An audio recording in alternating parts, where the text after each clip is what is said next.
निगम commissioner Yashpal Yadav ji, मुझे इस चीज़ का जवाब दीजिए कि आप जहां पर रहते हैं, जो आपका आवास है, उसकी शिकायत हम कौन से कार्यालय में करें? जो राजेश भाटिया जी हैं, प्रधान जी, पिछले दिनों सम्मानित भी किए गए हैं 26 जनवरी के दिन। तो मैं उनसे पहले तो ये पूछूंगा कि उनको सम्मानित किस काम के लिए किया गया? ऐसा कौन सा उन्होंने उल्लेखनीय कार्य किया है जिसके लिए उनको सम्मानित किया गया वहाँ पे?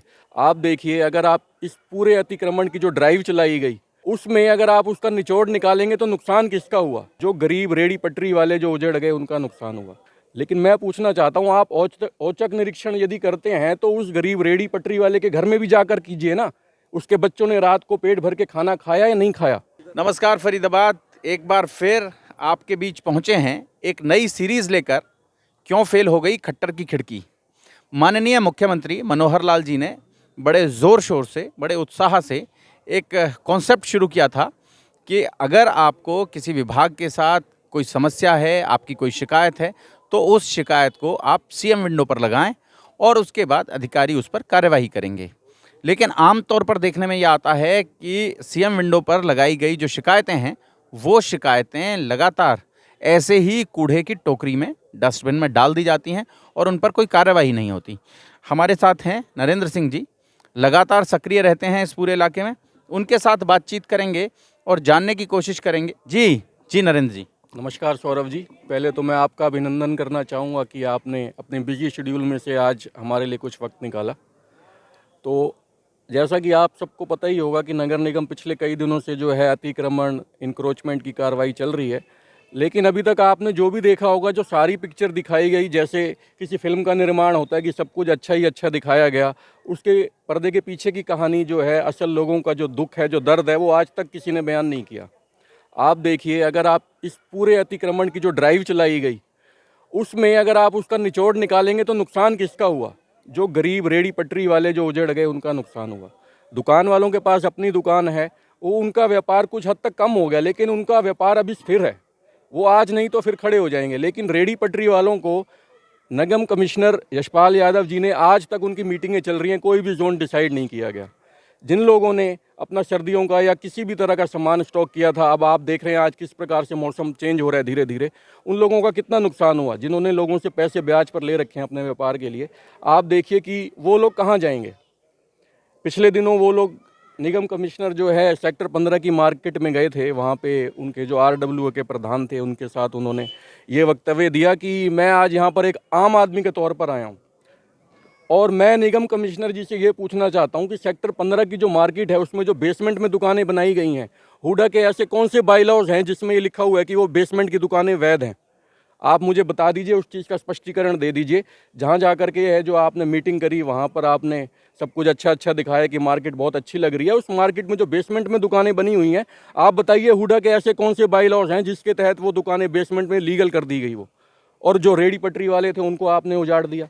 उसके बाद आप औचक निरीक्षण पे आए 1 नंबर मार्केट में। जब आप लोग आए, आपने कहा कि बहुत अच्छा कर दिया, आपने खुद से हटा दिए सारे छज्जे।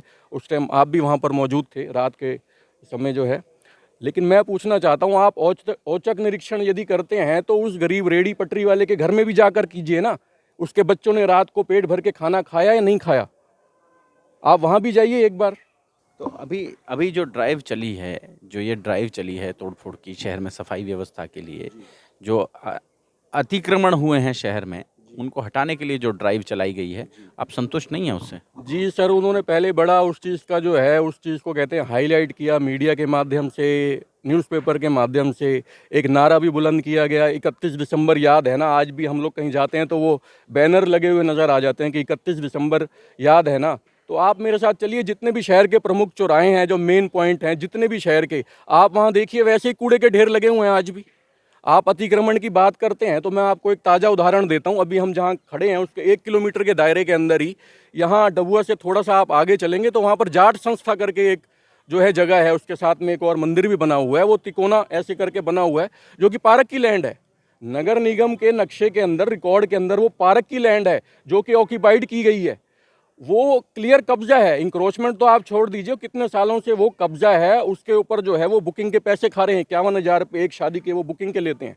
और अभी मैंने आपके कॉरेस्पॉन्डेंट को सुबह भी दिखाया है, वो लोग 4 फुट की और इंक्रोचमेंट कर रहे हैं, जिसमें कि पहले पेड़ लगा दिए हैं, वहाँ पर एक बाउंड्री और की जा रही है 4 इंची दीवार की। आप चलिए मौके पे, मैंने विजुअल्स भी दिखाए हैं वहाँ पे उनको, और चारों तरफ वहाँ कूड़ा पड़ा हुआ है। उस साइड जो बीच में रोड जा रहा है वहाँ कूड़े का ढेर लगा हुआ है आज भी, लेकिन वो जो है वो कब्जा निगम कमिश्नर से खाली नहीं करवाया जा रहा।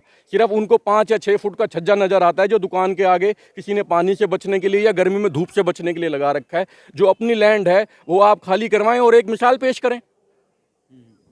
अवैध कब्जा जो है उसको, लेकिन संस्थाओं को तो देती ही है नगर निगम हुड्डा, संस्थाओं को तो ज़मीनें देती है। नहीं सर, अगर आप बता दीजिए, देखिए 2 चीज़ें हैं। अगर मेरी अलॉटेड है, नहीं है वो सर, बिल्कुल मैं आपके चैनल पे जिम्मेदारी से कह रहा हूँ कि वो बिल्कुल ही अवैध कब्जा है। बहुत जिम्मेदारी से मैं आपके प्लेटफॉर्म पे ये चीज़ कह रहा हूँ।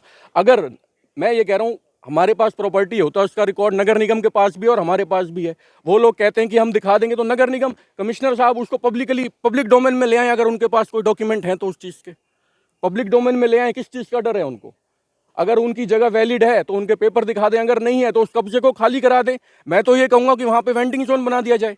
कम से कम 50 दुकानदारों को तो जगह मिल जाएगी ना। जो कमिश्नर साहब चाहते हैं रेवेन्यू जनरेट करना, वो रेवेन्यू वहाँ से जनरेट होगा नगर निगम के लिए। आप रेडी पटरी वालों को वहाँ जगह दे दीजिए, आप ही की तो लैंड है वो। फिर आपको डर किस चीज़ का है उसको खाली करवाने के लिए? सुझाव भी है, एक शिकायत भी है नगर निगम कमिश्नर से, और उनके लिए एक सुझाव भी है। और भी बहुत सारी जगह हैं ऐसी जहाँ जहाँ कब्जे हैं। वो भी मैंने बात करी, जैसे कि 1 किलोमीटर का दायरा, तो आपके संज्ञान में होगा कि व्यापार मंडल तिकोना पार्क में भी इसी प्रकार से एक अवैध कब्जा है, जिसपे व्यापार मंडल का अपना ऑफिस बना हुआ है। वो भी पार्क की लैंड है, जो आपने देखा होगा, पहले भी आपके चैनल ने दिखाया है। वो भी सारी ही इलीगल लैंड है। तो मैं ये चाहता हूँ कि जो राजेश भाटिया जी हैं, प्रधान जी, जो हर जगह अभी पिछले दिनों सम्मानित भी किए गए हैं 26 जनवरी के दिन, तो मैं उनसे पहले तो ये पूछूंगा कि उनको सम्मानित किस काम के लिए किया गया? ऐसा कौन सा उन्होंने उल्लेखनीय कार्य किया है जिसके लिए उनको सम्मानित किया गया है वहाँ पे? आप यदि इतना अच्छा काम कर रहे हैं तो उसी जगह के अंदर आप वेंडर जोन बना दीजिए। कम से कम 10 लोगों को आप जगह दे दीजिए उसी व्यापार मंडल के ऑफिस में। वो अपनी रोजी रोटी तो कमाएंगे, अपने परिवार का पालन पोषण तो करेंगे वहाँ से। एक मिसाल पेश कीजिए ना। वेंडिंग जोन जो तमाम अतिक्रमण हैं शहर में, तो किया तो गया 26 जनवरी पे इनको वहाँ सम्मानित। सर सम्मानित इन्होंने मैं वहाँ पूछ रहा हूँ कि सम्मानित इन्होंने वहाँ बहुत अच्छा सुंदर सा वो बड़ा सा इंडिया गेट भी बनवाया, उसके सामने संघ के पदाधिकारी और वो तमाम लोग वहाँ मौजूद थे, रेड क्रॉस के। इंडिया गेट बनाने से क्या किसी का रोजगार का मसला हल हो गया? इस चीज़ का वो मुझे जवाब दे दें। इंडिया गेट बनाने से अच्छा होता कि कुछ प्लानिंग करते। आप ये कहते कि आप अंदर ही 10 दुकानदार जो है आप यहाँ पर अपना काम कीजिए, अपना रोजगार चलाइए, तो शायद वो इंडिया गेट अच्छा लगता, जो साक्षात मिसाल होती है। एक मिसाल होती, एक प्रधान को ये मिसाल पेश करनी चाहिए कि आप आइए यहाँ पर कीजिए अपना काम। इंडिया गेट बनाने से आप बताइए किसका मसला हल हुआ? सब कुछ अच्छा ही अच्छा, आप एक ऐसी पिक्चर को जनरेट कर रहे हैं जिसका आम आदमी से कोई सरोकार नहीं है दूर दूर तक। राजेश भाटिया जी ने कुछ अच्छे काम तो किए ही होंगे, तभी प्रशासन वहाँ सम्मानित करता है। बड़ा मंच है, खेल मंत्री खुद आए थे। जी, खेल मंत्री तो आए थे, लेकिन मैं वही पूछना चाहता हूँ कि ऐसा कौन सा उल्लेखनीय कार्य कर दिया, या ऐसे कोई आप ले आइए कुछ लोग। उनका इतिहास तो सब लोग जानते हैं कि उनका क्या इतिहास रहा है। शहर के माने हुए फाइनेंसर माने जाते हैं वो। 10% की ब्याज ली है उन्होंने लोगों से, लोगों की प्रॉपर्टियां अपने नाम पे करवाई हैं। बिल्कुल जिम्मेदारी से मैं कह रहा हूँ आपके प्लेटफॉर्म पे ये, नहीं तो वो इस चीज़ का खंडन कर दें, और नहीं तो मैं 20 लोग ऐसे ले आता हूँ जिनकी वजह से उनके परिवार बर्बाद हो गए। ऐसे लोग को यदि आप सम्मानित करेंगे तो आप बताइए देश किस दिशा में जाएगा? सौरभ जी, मैं आपके माध्यम से और बताना चाहूँगा शहर के लोगों को, और शायद उनको जागरूक ना हो या उनकी नॉलेज में ना हो, कि जो अपना कैंप हाउस है जहाँ पर निगम कमिश्नर का अपना आवास है, यदि आप वहाँ पर देखें तो उनका खुद 20 फुट या 15 फुट बाहर इंक्रोचमेंट है, जिनका उनका अपना पूरा ऑफिस चल रहा है वहाँ पे, जिसमें उनका स्टाफ बैठता है। क्या वो इंक्रोचमेंट के दायरे में नहीं आता, या उसके लिए हम किसी और नगर निगम से शिकायत करें? उन्होंने बड़े ज़ोर शोर से अभियान चलाया कि 40 वार्ड और 40 जो है बिल्डिंगें धराशायी की जाएंगी, उस दिन कार्रवाई होगी। तो आप निगम कमिश्नर यशपाल यादव जी, मुझे इस चीज़ का जवाब दीजिए कि आप जहां पर रहते हैं, जो आपका आवास है, उसकी शिकायत हम कौन से कार्यालय में करें या कौन से संबंधित अधिकारी से करें कि वो भी इंक्रोचमेंट वहां से हटा दी जाए? तो फरीदाबाद आप ये समझें कि अभी फ़िलहाल जो अभियान सरकार की ओर से चलाया जा रहा है, नगर निगम प्रशासन की ओर से जो चलाया जा रहा है, उस अभियान को लेकर लोगों में खासा एक चिंता का माहौल है।